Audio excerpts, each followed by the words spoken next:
We're getting to know Mike Lukas, Senior Vice President of Health Systems for a world leader in lab management, Quest Diagnostics. Welcome to the Healthcare Executive Podcast from the American College of Healthcare Executives, providing you with insightful commentary and developments in the world of healthcare leadership. To learn more, visit ache.org. Thanks for joining us. I'm Joey Waller. Mike, welcome. Great to have you aboard. Hey, thanks, Joey. Thanks for having me. Yeah, we appreciate the time. Looking forward to it here. So first, you got a master's degree in finance from Notre Dame. You later held various positions at General Motors, and you've been with Quest since 2007. So first, what's it like being associated with such a major, well-known American brand as Quest? When I first came to Quest, the thing that really struck me, you go in and you do interviews and you meet people and, they talk about their focus on patients, right? And ultimately that's who we service, right? Sometimes it happens through intermediaries, but it's definitely a focus on patients. Coming from a large automotive company and, I was, in a role that was farther away from the people that bought your cars.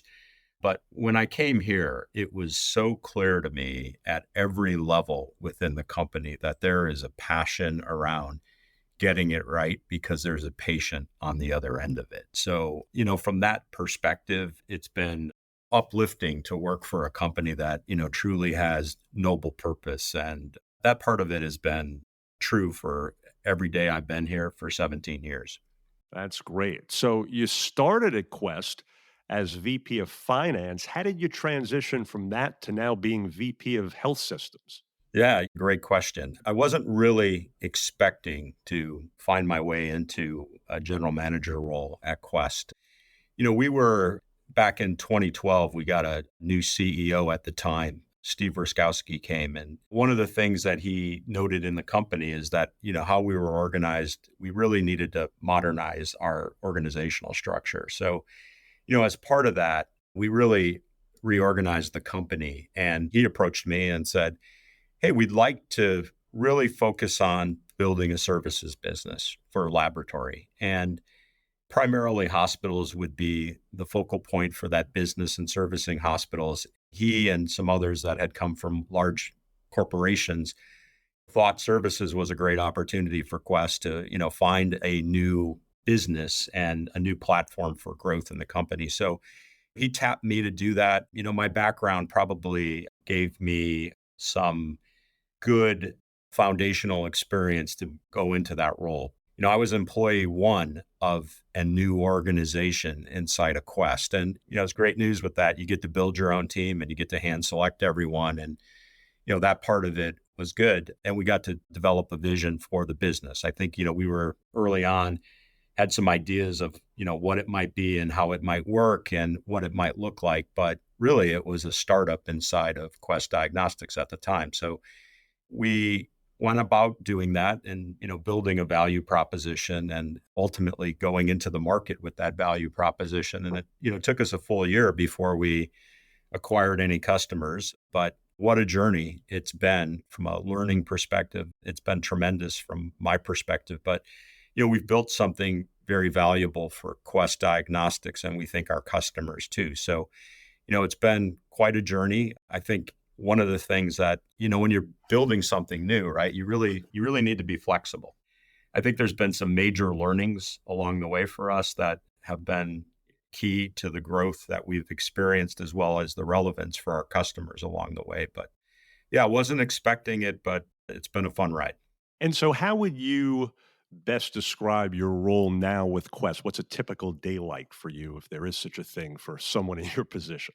Yeah, well, I think when I look at what we do with health systems, we talked a little bit about that services business early on, but we also have a business that we would call our reference book of business, where we're a laboratory for the laboratory of the hospital. They're going to send out certain testing that they don't run for a lot of reasons, but that's part of the business. The rest of it is the professional lab services business that we built along the way. I own both. So making sure that both of those businesses are addressing issues for customers, continuing to evolve. And obviously, it's a big platform for Quest Diagnostics from a growth perspective. We think it's core to what we're going to do long term and short term and medium term as well. So making sure that we're good in that space is really, really important. So for me, I could be cutting across any and all of those issues. And typical day might be working with a new professional lab services client to structure something. Typical day may be reviewing metrics on our reference book of business to ensure that we're delivering for our customers.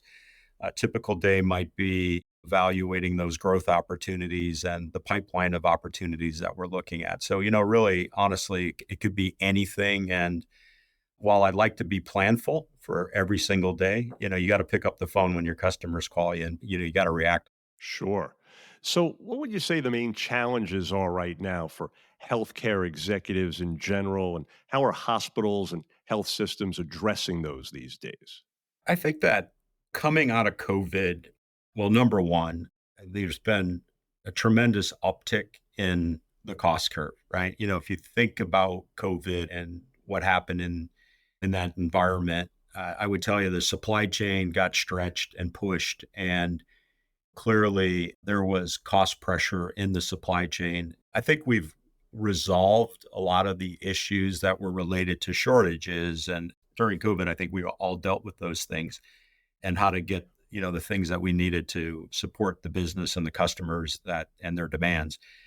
I think over time, though, probably the most significant issue, at least short term, has been the impact on employees. And, if you're a healthcare executive or health system executive in any of the industries that support that, I suspect that your cost of labor has gone up significantly, and acquiring the skill sets that you need to run your business has become significantly more challenging. So, those two things have, created an environment, honestly, that, managing your ongoing business is tough. And I think that's true in our business. It's true for health systems. And we've had to get much, much more creative on attracting talent, retaining talent. And, as part of that, it's also become more expensive to operate your business because, over time, I think wage inflation is up. I was reading a study from the advisory board a couple months ago. And, when you looked at healthcare cost, probably the biggest in most industries that support healthcare is employee related, and employee related costs are up 15% year over year. And that was a study that looked at 22 to 23. Will be interesting to see what it looks like in 2024. But that dynamic in the near term has created a lot of cost pressure and a lot of pressure on everyone's bottom line. So I think finding talent and retaining talent and the cost of operating the business is probably in the near term. There's a lot of focus on that with every organization. I think medium to long term, definitely sites of care shift are relevant. If you're a health system, honestly, the care shift is very significant. Like most procedures, we're looking for the right place to perform them and support a lower cost model, but providing patients better service. I think that's, true. On the health system side, I also believe that, and in healthcare generally, this would be true. Value-based care, managing a population over managing health over a longer period of time, it's going to require new tools and, new thinking and new partnership models to get there. I think, we're all trying to work through that right now and figure out the best way to leverage that. I would tell you, our prior CEO used to use a term, healthcare is a team sport. I think as you get into some of these places on site of care shift and some of the longer term challenges with population health and reducing cost, it's not more true than ever. Healthcare is a team sport. So I think the various players are trying to figure out how to make that work. And I think we're all engaged in various ways to facilitate that. Well, you did a great job there, Mike, because you also answered my next question or two. I think in that last answer, I was going to ask you a little bit about Quest's expertise in working with hospitals and health systems on these strategic collaborations, et cetera. It sounds like when we talk about that and how you expect that to evolve in the future, one of the keys is just staying on top of what's coming next, right? I think the journey that we've been on building professional lab services, I'll maybe talk a little bit about that. As we got into that business, we really thought about places where we thought we could take our expertise and health systems in particular leverage that expertise to drive value. Initially, it was a lot of operations and operations efficiency focused. So, like we looked a lot at network optimization, and that might be about where do you perform testing? You have a large health system with multiple sites. Does it make sense to run every test everywhere? Or can you do some consolidation? Look, you're going to need a lab at a acute setting, right? You definitely need a lab, but do you need to run every lab everywhere? And can you consolidate and can you do that internally, or can you leverage even a partner to help you, drive network optimization? As it turns out, that's probably a really big lever to look at if you're a health system and to drive value. I think the second place that we really focused on initially was around supply chain. Every vendor that sells into the commercial lab space also sells into the health system space, and the instruments may be different sized and different scale from that perspective, but it's really the same vendors. Quest has an incredible relationships and footprint with all of the vendors that sell into that space. So, what we found is that supply chain is another place where, we could add tremendous value initially. And I would call that, sort of operational efficiency as well.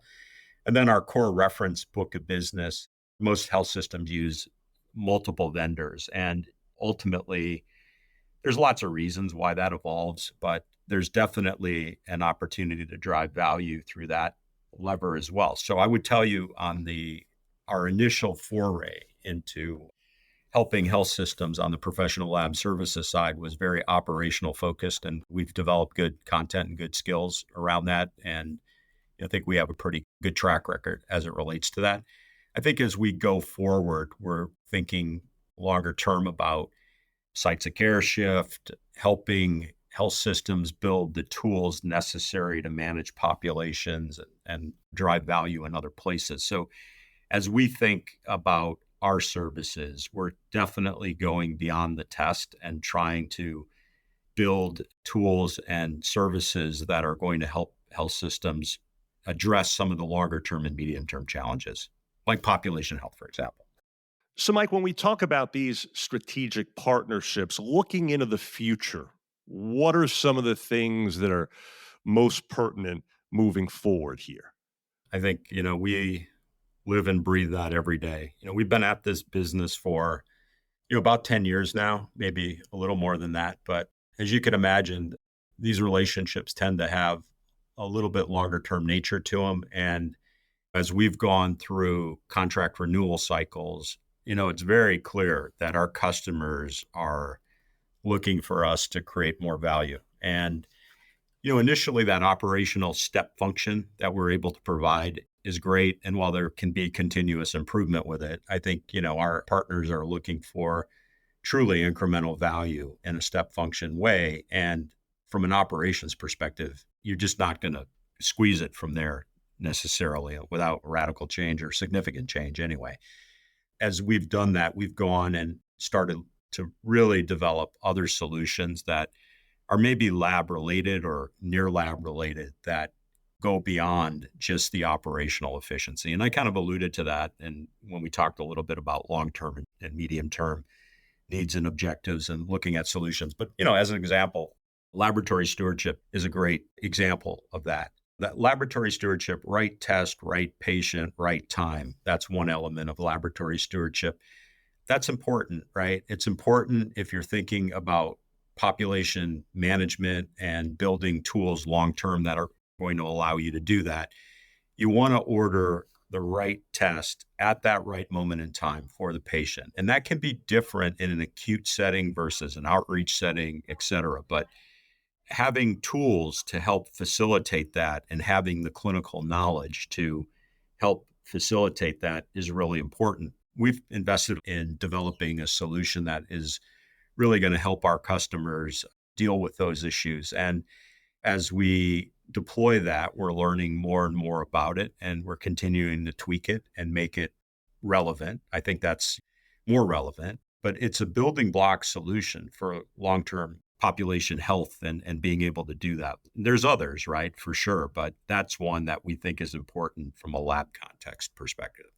In addition, we talked specifically about lab stewardship, but there's a number of solutions longer term that we think are relevant to adding value to our customers. And, at the end of the day, what have you done for me lately is something that we think about constantly, because if you're not adding value to your customers, then it's pretty hard to expect to retain them. And I think that is critical that we continue to evolve. So, a couple of other things. One being, as a healthcare leader, what was it or who was it, or maybe a little bit of both, that you would say most helped shape your leadership style, and how would you describe it? Well, I'll tell you, like I definitely have gone through transformation over time. Early on in my career, I was very, very hard charging and, very focused on completing a mission. And, I would tell you that over time, and especially when you sit in front of customers, right? You understand that you need to meet them where they are. So I would tell you that, my leadership style, I still have, a desire to complete a mission, but I think in the work that I do today and working with health systems in particular, you better have honed your listening skills to make sure that you're solving their problems and not completing, your objectives. So like that to me has probably been one of the greatest transformations for me. And I would tell you that, coming out of a finance background, I could certainly appreciate all the finance activities, but when you are working with health systems in the lab space in particular, what you quickly learn is that the clinical elements, the operational elements, and many other, and the, employee related elements become much more important than the financial elements. And to really get to the right place with our customers, we need to be balancing that. And you can't do that without listening. So from my perspective, that's been some of my own personal evolution and journey. And, I get an opportunity to put together these really complex relationships that are trying to tap into these longer term value creation plays. And you got to be listening. Otherwise, it's just never going to work. And you're never going to be solving your customers' problems. And if you're not doing that, then it's not going to be relevant long term. So I think that's a little bit of my journey and what I've learned along the way. Indeed, so many successful leaders like yourself seem to point out the importance of being a good listener. In summary, here, Mike, let me ask you this. Quest Diagnostics is one of ACHE's premier corporate partners, supporting their mission to advance healthcare leadership excellence. So, what would you say is most beneficial about that partnership? I've gone to a number of ACHE events, and I think, the one thing you have to be coached on for the first time, every single time, you want to go in there and talk about all the things that you could do to help your partners or help the people that are there. And it really is important to stay away from the sales pitch there. But what's incredible is that it's such a diverse group of people. And, you're going to bring in healthcare leaders from all walks of life. There's a tremendous learning opportunity by attending these types of events and a networking opportunity that, frankly, you can't find in many, many places. And I think ACHE does a great job of that. I also would say that anytime that, as I've gone to these events and my colleagues have gone to these events and made connections there, people really are interested in helping their corporate partners, not necessarily sell, but understand, maybe sometimes it's understand their perspective, but they're going to give you time of day. And, from my perspective, the networking aspect to it is unbelievable.